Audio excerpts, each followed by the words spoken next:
Begin this morning, though, with new details about the sonic boom that rattled some Washington, D.C. neighborhoods on Sunday. The boom was caused by two Air Force fighter jets, which were deployed to intercept an unresponsive private plane that flew into restricted airspace. Now, as you're about to see, the plane departed from Elizabethton, Tennessee. It was scheduled to land in Long Island, New York, but made a last-minute turn heading toward Virginia. The plane briefly passed through the Washington area around 3 in the afternoon. Virginia State Police say the plane ultimately crashed near the George Washington National Forest in southwest Virginia. You can see some of the wreckage here. We now know 4 people were on board the aircraft.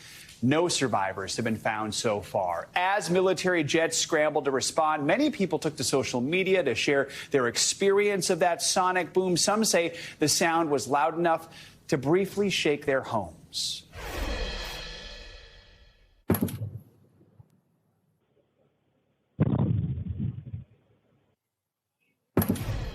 There you hear it. NBC News Pentagon correspondent Courtney Cubey joins us now with the latest. So, Courtney, let's talk about the pursuit of this plane. Do we know why the pilot was unresponsive? And why did those Air Force jets then ultimately choose not to try and strike the plane down?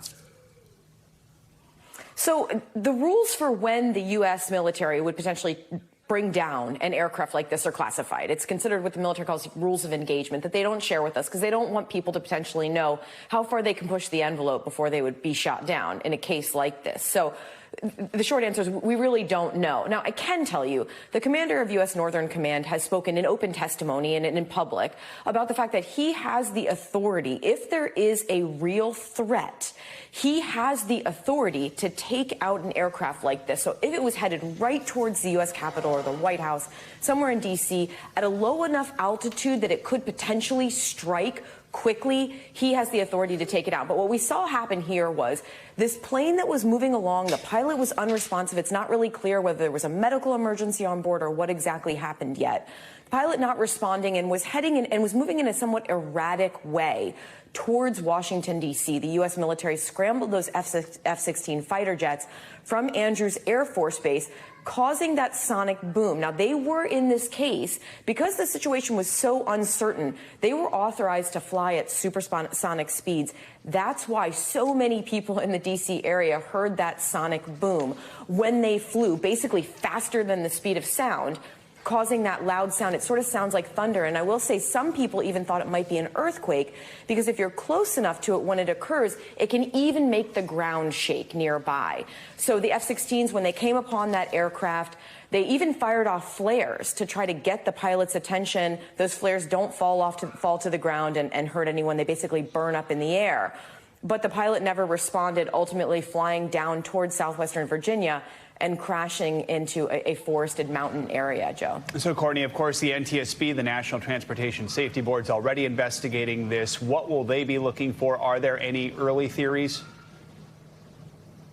The big question is exactly what was happening with that pilot. Why was the pilot not responding to radio calls, to when a couple of fighter jets came up on its wings and started firing off flares? Why did the pilot not respond? Was there some sort of a medical emergency? And what was happening from the time that it made that surprise turn up near Long Island and headed back south towards D.C. and towards Virginia? That's the big question here, is exactly what was happening on board that plane. And the reality is there are a lot of theories that maybe there was some sort of, again, medical emergency with the pilot at the time. But the truth is, at this point, we, the public, don't know. Whether NTSB has a better idea at this point, they may, but we just don't know yet, Joe. And Courtney, we know President Biden was briefed on the situation. My understanding is he was golfing around that time. What are we hearing from the White House about all this? Yeah, so he was briefed. What's sort of a strange coincidence in this case, he was actually golfing at Andrews, where those two jets took off from. White House officials are saying there was no indication that he was ever in any kind of a danger. He was kept abreast of what was occurring. You know, as that plane was heading back towards D.C., our viewers may not really know this, but there's a pretty large circle around the D.C. area, the National Capital Region, where flights are not supposed to fly, aircraft are not supposed to fly. And part of it depends on the direction they're going, on their altitude. There are a bunch of different factors for whether it's considered a real emergency or whether it's really considered a threat to the president or to the Capitol or to the White House, any of our monuments here in D.C. But White House officials have assured us that at no point was there a concern about the president's safety, Joe. All right, Courtney Cubie, thank you so much. Now let's get to the investigation into former President Donald Trump's involvement with classified federal documents. Multiple sources familiar with this case have confirmed to NBC News that the grand jury is expected to reconvene later this week. Last summer, federal agents found more than 300 classified documents at Trump's Florida home, Mar-a-Lago. Well, Trump has continued to maintain his innocence and says that he has not broken the law. NBC News Justice and Intelligence correspondent Ken Delanian joins us now. Hi, Ken. Good to see you. So does the grand jury reconvening indicate that there could be some type of movement with this case? What does this mean, that we're going to see some new developments here? Good morning, Savannah. Look, it could. Grand juries are inherently unpredictable. It's possible they're hearing from some witnesses. The thing that's interesting about this is that we know that this grand jury has been dormant for several weeks. One of Donald Trump's lawyers said that publicly on Meet the Press yesterday. And so the fact that it's reconvening now on Wednesday could mean they want to hear from some last witnesses. It could also mean a vote on whether to indict this case. That's one of the possibilities we're mulling here. It does seem like this case is moving towards a conclusion. We know that that grand jury has heard testimony from almost every possible witness, almost all the staff at Mar-a-Lago, and everyone who could have had any visibility on what happened to those classified documents. And Ken, what are you hearing from the Justice Department on how the case is going overall? Well, Savannah, as you know, the Justice Department can't comment on a pending investigation. In fact, it's a felony for anybody with access to grand jury information on the DOJ side to talk about it. But witnesses and lawyers can talk about it. And that's where most of the leaks in this case have been coming from. And what we have seen is a picture of a very strong case. And legal experts have said that almost anyone else faced with this evidence would already have been charged with a crime. Obviously, there are other considerations here. This is a former president of the United States. Will the Justice Department, will the special counsel ultimately pull the trigger on an indictment, even if the evidence is very strong? That remains to be seen. But again, most legal experts have looked at the evidence here, particularly this recent recording, this alleged recording that we've confirmed with Donald Trump on tape acknowledging he had classified information. Very strong evidence, Savannah. So, Danny, a lot of these pieces here, the former president, an indictment, a grand jury, probably sounds familiar to our viewers because the former president has already been indicted in New York State on crimes related to hush money payments. That's a totally different case here. Walk us through the differences between these two and the potential outcomes here. Look, the biggest difference is that that case in New York was brought by an elected Democratic prosecutor. And it was, by the estimation of many legal experts, kind of a stretch of the law and a case about business expenses that may be hard for people to understand. What's the real crime here? Doesn't everybody do this? What this DOJ case might be, if it's about obstruction of justice, would be a very clear set of facts pointing the public to here's the wrongdoing. In fact, most experts believe if you're going to charge the former president of the United States, you better have that kind of a case, the kind of a case where Joe Public looks at it and goes, wow, that's really bad. I understand why they're charging it. If you don't have that, you're going to have half the country saying it's political. As it is, millions of people will say that it's a political attack on Donald Trump, almost no matter what the facts are. So you're trying to convince that great middle, Savannah. Ken Delanian, thank you so much. Good to see you. We do want to take a deeper dive into the former president's legal issues for a moment. Meet the Press moderator Chuck Todd spoke with one of Trump's former lawyers over the weekend about the investigation. Here's Chuck. Well, hello there, Joe and Savannah. This week on Meet the Press, former Trump attorney Tim Palatore joined me to discuss the special counsel investigation into the former president's handling of classified materials. Is the investigation wrapping up? Is there going to be an indictment? Take a look at what Trump's former attorney had to say. When the grand jury went quiet several weeks back, I kind of looked at it and said, okay, this indicates that either they're coming to a charging decision or maybe they are moving to the stage where investigation is complete and now Jack Smith's going to start writing up the report. Because ultimately, if there are no charges, he's still going to have to write up a report, just like we recently saw from the other special counsels. And so the lack of action, certainly would indicate, the transition. But now that he's convening, that, in your mind, is more likely to be a potential charging decision? Not necessarily. I mean, certainly, it could be that they're continuing an investigation into other things. It could be that the reason for the break is that the last grand jury simply expired, and they had to convene a new one. I'm not sure specifically. I mean, I certainly haven't heard of anything, new that would, require new testimony. I can't imagine that there's anybody else in Mar-a-Lago to testify. You've dealt with the feds quite a bit. You've done this. You have experience. This is the reason why you were hired. Would you be surprised if the former president isn't charged with something here? No, not at all. Not at all. I think that this is a case where, you have to evaluate every case based on, what are the facts in the law, and is it something that's provable? But then there's also all of the other atmospherics of, is this something that, from a discretion point of view, is this something where a prosecution makes sense? You can see my full interview with Palatorre and a lot more at meetthepress.com. You can also get more Meet the Press right here on NBC News Now every single weekday at 4 p.m. All right, Chuck Todd, thank you. Now we want to bring in NBC News legal analyst Danny Savalas here to provide some legal perspective, of course, on all of this. What would we do without you, Danny? I'm no Tim Palatorre, but you know what? I'm here. He's not. You've got to dance with the one that brung you, folks. All right, walk us through what we're seeing right now, why there was this gap and this reconvening, what it could mean. Yeah, Attorney Palatorre gave plenty of very reasonable explanations, and I tend to agree. The challenge with grand juries is they operate in such secret, and it could be something administrative. It could be something that we don't really even, we wouldn't even guess. It could be something very mundane that's causing these gaps between meetings. Or it could be something earth-shattering, like here they are getting back together to put together a report, which Palatorre's right. They have to write a report whether they vote yay or nay to prosecute Trump or really anybody else. So, I mean, while it's possible the walls are closing in, as they say, or any day now, which are a couple of phrases I put a moratorium on myself against saying, because I feel like we've been saying them for 3-4 years now. It could be that charges are forthcoming. But I caution that we shouldn't read too much into the timing, because the secrecy of grand juries means that somebody having to adjourn for, I don't know, a prepaid vacation, we start thinking, oh, my gosh, there's some significance to this, when there may not be as much as we think. Our understanding is that there are really 2 points prosecutors and special counsel Jack Smith are focusing on. First, whether Trump wrongfully held on to these classified documents after he left the White House. The second is if he later obstructed the government's efforts to get them back. How tough of a case is that to prove? What is the prosecutors going to be doing here? The taking and the keeping. And for each of those, there are arguably 3, maybe more federal criminal charges that could apply to each of those issues. To me, it's always been the bigger challenge for Trump, part 2.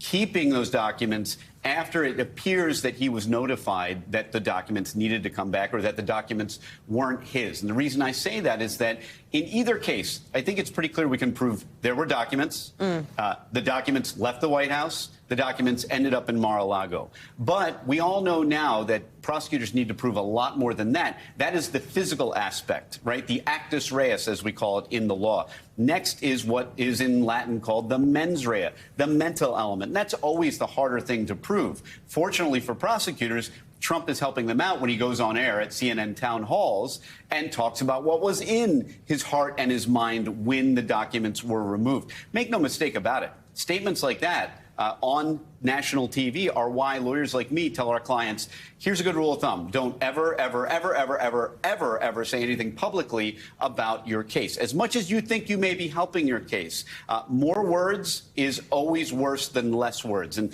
this is just a classic example. By going and talking about what he was thinking during these documents, trying to help himself, he may have given the prosecutors at least one of these charges on a silver platter. So, Danny, last week we had this news about these recordings of Trump talking about having these classified documents, wishing to have declassified them. Is that a slam dunk for the prosecution, just quickly? There are no slam dunks, and I don't think any federal prosecutor would say there is such a thing as a slam dunk. But was it very damaging? I think so, because you could glean from that recording, allegedly and reportedly, that Trump is aware that a document is not classified, that he knows that it's a document that has to be treated with caution, and that he may be showing that document to someone. That implicates no less than 3, in my mind, federal charges that prosecutors could be considering. All right, Danny Savalas, as always, we appreciate you.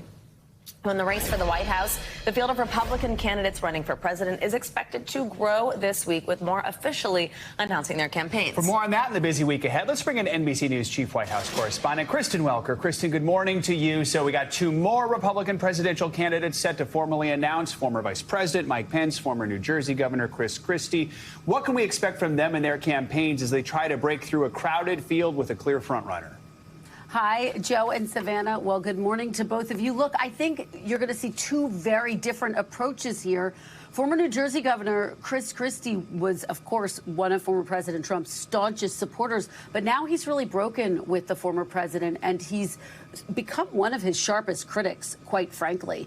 And so I think you're going to really notice a difference in tone, because former Vice President Mike Pence is not as outspoken, not as critical. He walks a much finer line. For example, he has criticized the former president for his handling of January 6th, for example, but he hasn't taken the type of sharp attacks that we've seen from Christie. So I think what we're going to start to see now is this field really divide into those who are taking sharp aim at the former president and those who are not. And what I'll be watching for is to see what happens when it comes time for the debates, which are going to get underway in August. That's going to be the big test and the big question. And Christie is someone who is a veteran debater. He's someone who's very comfortable in that sphere. So it'll be interesting. So, Kristen, we're talking about this busy week ahead. Well, we had another busy one last week, all this wrangling over raising the debt ceiling. Congress did eventually get that job done. President signed it into law. But this was a tough process. What has the fallout from how much of a back and forth there was here been like?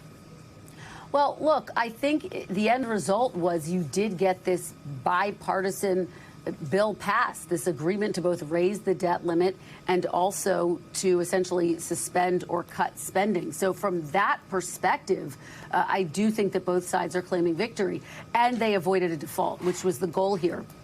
Having said that, look, I don't think that they are out of the woods when it comes to dealing with these really thorny problems. And they're going to have to, of course, now hash out the specifics of where these cuts come in. That's going to be the big challenge. And those are going to be the big sticking points moving forward for lawmakers and for the president. And, Kristen, we have some other breaking news from over the weekend. It was announced you will become the new moderator of Meet the Press in September. We want to play a quick snippet from yesterday's show. I have so much confidence in the person whom I'm going to pass the baton to. She's somebody who's been ready for this for a long time. Kristen, welcome. I've had the privilege of working with her from essentially her first day here in Washington. And let me just say, she's the right person in the right moment. Ditto, ditto, ditto, ditto. Kristen, my friend, congratulations. Just how are you feeling, and what does this mean to you? Oh, my gosh, it's hard to put into words. And Chuck spoke so beautifully yesterday. Look, this is the honor of my life. There's no other way to say that. Meet the Press is one of the most important political broadcasts in history. And look, guys, I'm just feeling grateful, humbled, so humbled by all of those who built this amazing legacy. I'm thinking about Martha Roundtree, Tim Russert, the great Tim Russert, and of course, my mentor, Chuck Todd. I just feel so fortunate, so proud, and just so humbled that after a decade, he is passing the baton to me, and he leaves behind an incredible body of work. Big shoes to fill, but I'm ready to get to work and excited about it. Most definitely, and you can see how humble Kristen is there, and no doubt Chuck deserves so many accolades for what he's done. Kristen, you are the hardest worker in this business, and no one deserves this opportunity. Thank you. Absolutely. So much just resounding. Everybody's just so excited for you here at NBC, outside of NBC. Just so cool to see. Kristen, we love you. Means so much. Love you guys, too. Thank you. Thank you. Well, tensions between the United States and China are high this morning following an incident on Saturday in the Taiwan Strait involving an American destroyer and a Chinese warship. The U.S. Navy released footage of what it says shows a Chinese vessel cutting across the path of the U.S. ship, which was transiting through the sensitive waters with a Canadian ship. The U.S. called the maneuver an unsafe interaction. Beijing blamed the U.S. for provoking the move, saying the move was justified. NBC News foreign correspondent Janice Mackey-Frayer has the latest. Good morning. This is the second close call in a week, this time in the Taiwan Strait, where a Chinese warship narrowly missed hitting an American destroyer. It came within about 150 yards. The Defense Department released video of the encounter. It shows how the U.S. ship was forced to slow down to avoid a collision. Then the Chinese ship appears to circle back, and it passes again. This happened between Taiwan and mainland China, where the U.S. was holding a joint military exercise with the Canadian American frigate. Now the accusations are flying, mainly because the U.S. Defense Secretary Lloyd Austin and China's Minister of National Defense Li Shangfu were at the same security summit in Singapore when all of this was happening. They accused each other's militaries of provocations. Li said that Washington was disturbing the peace in the region, even by transiting the Taiwan Strait. Secretary Austin, meanwhile, said that he was alarmed by what he called China's unsafe actions. This is coming at a time when it seems to be happening more often, because just last week, a Chinese jet flew across the nose of an American surveillance plane over the South China Sea. And earlier this year, we were on board a U.S. Navy aircraft when it was intercepted by a Chinese jet that flew off the wing for over an hour. Earlier today, I spoke with Drew Thompson. He's at the National University of Singapore. So it's not a norm. It's not an accepted norm. But as the PLA modernizes and as it expands, it's able to conduct more intercepts, so they become more normal. What's important is that they continue to be consistently professional. Here in Beijing, officials with China's Ministry of Foreign Affairs say that it's the U.S. that's stirring up troubles. When I asked if these close encounters were now the new norm, I was told that China's reactions are, quote, justified, lawful, and safe. One other point I do want to add on some strategic messaging around the Taiwan issue at that security summit in Singapore. Secretary Austin said that war with China would be devastating, while General Li said that war with the U.S. would be, quote, unbearable. Guys, back to you. All right, Janice, thank you. Now to the latest on the apartment building collapse in Davenport, Iowa. The body of one of the three men missing after the collapse has been found. 42-year-old Brandon Colvin Sr.'s body was recovered on Saturday. He is the first person confirmed to have died in the collapse. His discovery came a day after authorities announced that the search for survivors had been completed. Two other men remain unaccounted for. The apartment building partially collapsed back on May 28th, and documents released by the city of Davenport show that there were warnings issued for months that parts of the building were unstable. Time now for a look at your morning news now weather forecast. Today, we're so lucky to have Michelle Grossman with us. Hello, Michelle. Good morning. Hey there, guys. Great to see you. Always love seeing you. And on this Monday, we are watching a few spots that will see some showers, actually several spots. We're also watching a huge temperature difference across the country. So let's start with radar, because we're watching rain even early this morning in portions of the Intermountain West into the Southwest, the Southern Plains, also off to parts of New England, the extreme portions of the Northeast as well. Down to the South and the Southeast, we're going to see some showers as well. Could see some strong storms, too, in portions of the Carolinas, Tennessee, into Georgia. That's going to be later on this afternoon. But notice all this green that is likely on this map. That means that's going to be likelihood for rain in these spots. So anywhere from the Intermountain West down to the Southern Plains. The warmth continues in the Pacific Northwest. We're going to be really warm in the Northern Plains as well. 10 to 20 degrees above what is typical for this time of year. Difference in the Northeast. We're looking at New England 10 to 20 degrees below what is typical for this time of year. So it's a little cool, cloudy, and wet start there. It's all due to this coastal low that's sort of spinning off the coast here. We have a bit of a traffic jam in the atmosphere, so things aren't moving very quick, and that's why we're going to see this staying in place over the next several days. So plan on some wet weather if you're in New England for the next several days. That is today, that cool and cloudy start with scattered showers. Then tomorrow we could see a few gusty thunderstorms. That could bring the chance for some gusty winds, also some isolated small hail. Otherwise, we're going to see very scattered conditions. Wednesday, same story. It's still in place as that low kind of lingers over New England and just off the coast there. Showers and cool conditions continue. We're going to see temperatures well below normal. So not a whole lot of rain in some spots, but we're looking at some spots that could see some pockets of heavy rain where you see those brighter colors, the reds, the oranges, the yellows. That's where we're expecting the highest amounts of rain. So that's there. We're also looking at the chance for severe storms in the Carolinas, Georgia, also into Tennessee. We could see winds gusting up to 60 miles per hour. That could cause damage. Some hail as well. Low threat for tornadoes, but it's not zero. So that's we need to keep that in mind as we go throughout the afternoon. Flash flooding risk in the Southern Plains. We have slow-moving storms over saturated soil where you see that darker blue color. That's where we're expecting the highest chance for those rain showers. And look at these temperatures. Some warm, some cool. Bangor, Maine, just 55 degrees today. That's 15 degrees below what is typical for this time of year. And in the Northern Plains, we're looking at 90 degrees. in your little spot, Minnesota. Minneapolis. Everyone's testing that air conditioning out right now. I know. I feel like it's been warm a bunch They've had, there. yeah, I had a layover there weather. yesterday, and in the jet bridge, it was like, oh, gosh, it's so much warmer here than where it just was. Yeah. I know. Thanks for watching our YouTube channel. Follow today's top stories and breaking news by downloading the NBC News app.